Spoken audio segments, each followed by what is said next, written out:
Ich bin Andrea, ich mache hier die Requisite beim Rumpelstilzchen.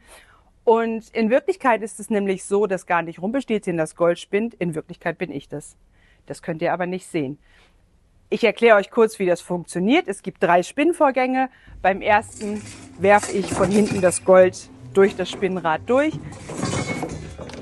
Beim zweiten Spinnvorgang ist es so, dass ich erst der Prinzessin das Gold wieder wegnehme, dann hier einen riesengroßen Schwung mit dem Spinnrad mache, in einem Affenzahn hinten hinter der Bühne belaufen, hinter der Bühne entlang,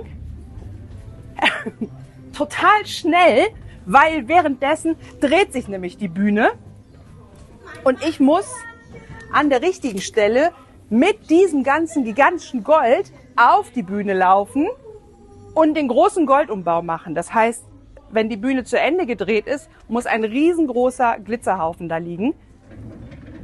Naja, das muss ich mit ein bisschen Speed machen, weil die Bühne dreht sich ja einfach weiter. Ist egal, ob ich fertig bin oder nicht. Und ich will vom Publikum nicht gesehen werden, also muss ich auf der anderen Seite wieder verschwinden. Ja, dann sag das doch gleich.